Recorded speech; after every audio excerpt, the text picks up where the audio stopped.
Well, hey everybody. So I am back as promised, and hopefully you can hear me. I'm trying to talk a little low. My baby over there sleeping. Because my last video she was really giving me a hard time. But anyway, so today's video is going to be a little bit more serious than my last one. Today, as you saw by the title, we learned that the leader of ISIS, is dead. The United States went in with some secret raid mission and they killed him. So the president actually made the announcement. I want to say it was Sunday morning. It happened Saturday night. So first of all, if you did not see his address or whatever telling everybody, let's go ahead and play that clip really quick so you can see what he had to say about what actually happened.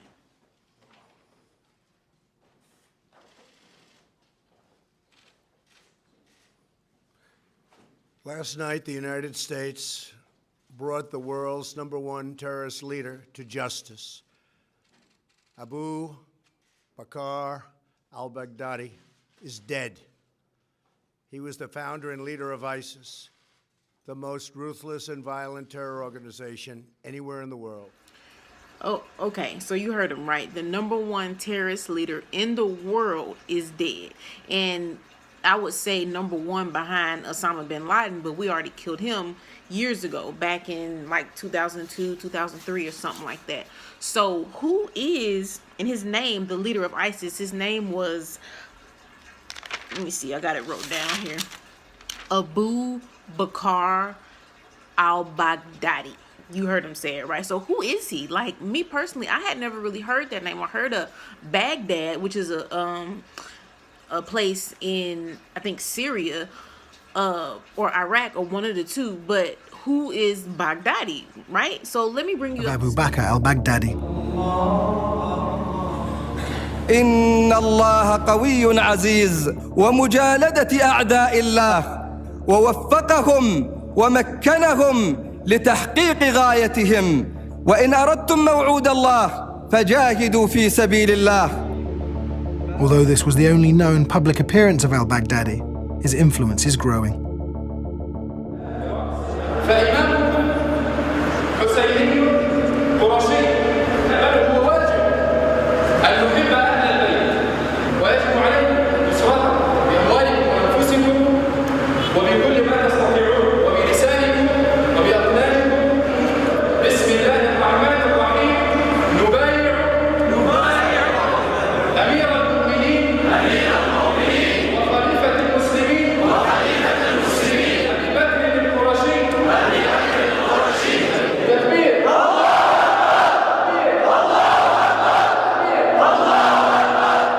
This was a message that clearly resonated with the crowd on hand. Okay, so just like the video said, it's not a lot of footage or photos of him because he didn't appear publicly that much, for obvious reasons, you know, because being a leader, he know that he would be a target. But pretty much, he claims to be basically superior to other people because he claims to be from the same tribe as the Prophet Muhammad. And if you know anything about Muslims, and sorry if I'm looking down, I'm trying to reference my notes, but Muhammad is the person who pretty much came up with Islam and the Muslim religion back a million years ago. So he claims to be from the same tribe as Muhammad, and he claims to have fulfilled all the necessary ideologies and religious tests to rightfully claim leadership of the Muslims. So this new guy, the one we just seen, the one who's dead now, what's his name again? Abu Akbar al-Baghdadi. So he claims to be the leader of the Muslims, and as you saw, he just created a following. It's just like a pastor or a preacher in Christianity. It's the same thing, except their ideas are extreme. Like, they don't like Westerners, they don't like Americans, they feel like we did them wrong at some point, and they want to kill us pretty much. And that's what 9/11 was about. It was an Islamic terrorist group who feels that by killing Westerners or Christians and Jews, that is showing their is proving like their allegiance to the group, and it makes them more like legitimate. You know, it's almost like being in a gang. Like if you go out and kill somebody in a gang, then it's like, okay, yeah, you a gang member for real. So same thing. This was a message that clearly resonated with the crowd on hand. وكما قال رسول الله صلى الله عليه وسلم من مات وليس بعنق بيعة مات ميت في الجاهلية والحمد لله نحن بايعنا أميرنا أمير المؤمنين أبو بكر الحسيني القريشي على السمع والطاعة وأن نتمنى أن نكون له جندا من جنوده في جنود الدولة الإسلامية وأن نرفع لا إله إلا الله محمد رسول الله. جينا امبارح نبايع أمير المؤمنين أبو بكر البغدادي على دولة الخلافة الإسلامية. منين أنت؟ من ريف حلب. جيت بشأن أبايع أبو بكر البغدادي القرشي. وكم عمرك؟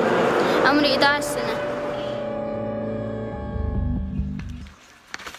So you seen it, right? So the fact that he's dead is actually a really big victory, because the people that are following him, you seen them, right? They want to pledge allegiance and he's the leader.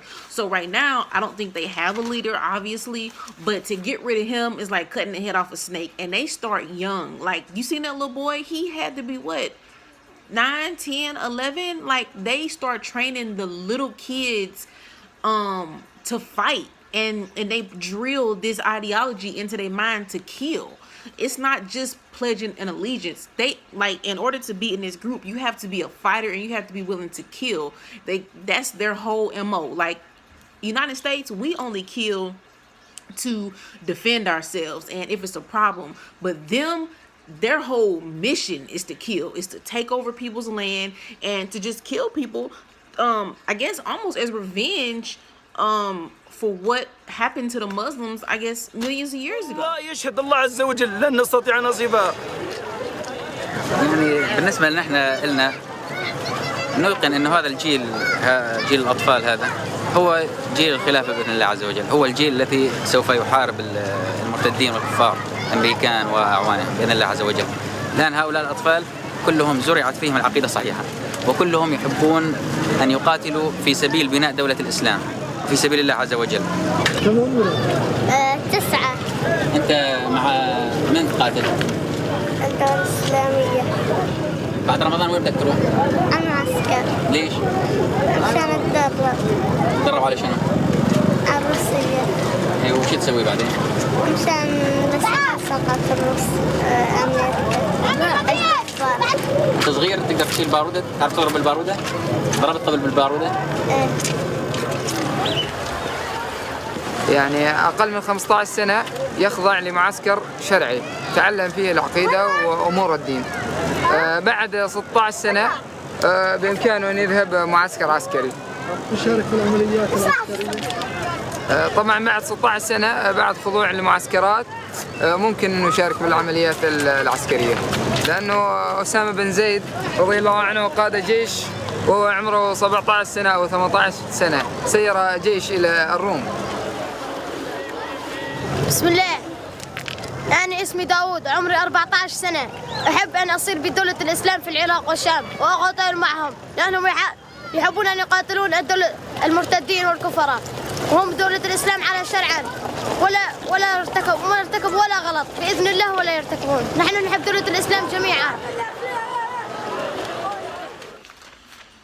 Okay, so pretty much, I think the bottom line here is, what does this mean for the United States?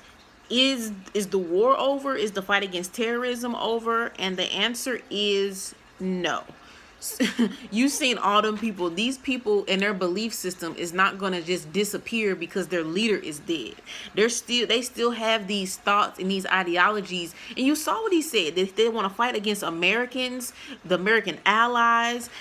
It's ridiculous. And honestly, the only real reason that we don't encounter them more is because they're so far away, because the place that they're in is mostly in Syria and Iraq, and obviously you have to go across the ocean and get through customs and, you know, do all this to even get to the United States. So it's not easy for them to get to us, which is another reason why the president put a ban on Muslims, and it's another reason why people don't like Muslims, or have this kind of stereotype that anybody that look like a Muslim is a bad person, because the people you just seen are Muslims. So it's hard to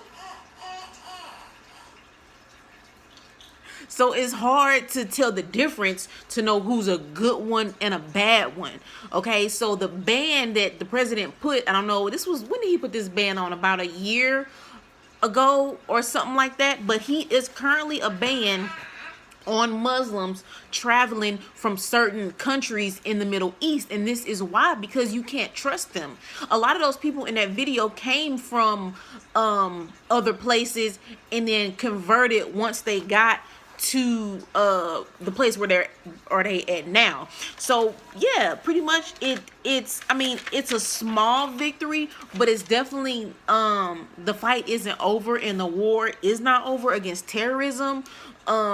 We still have to keep bans on Muslims, and have intelligence in those places to know what's going on, and just keep our eyes and ears open, because those people, y'all seen them, you heard them for themselves. They are training up these little bitty kids to hate Americans. He said it out of his mouth. Everybody in the United States, so none of us is safe. You know what I mean? So yeah, the fight is not over.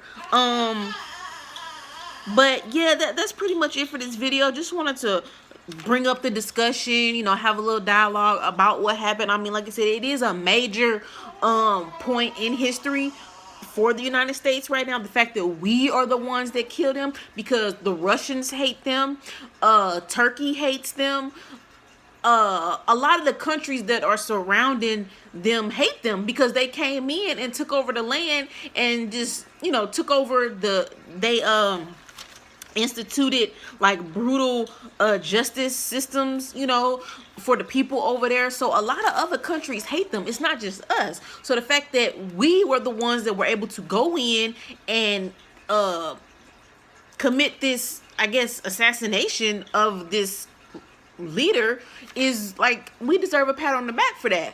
But at the same time, the fight is not over. So yeah, that's pretty much it for this video. Stay tuned for my next video. It's not gonna be as deep as this one, but this topic I did feel was kind of important. I mean, if the president come on the TV to talk, it's probably something important, right?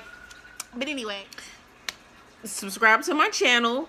Make sure you like this video, and definitely stay tuned for my next video. I post videos every Monday, Wednesday, and Friday.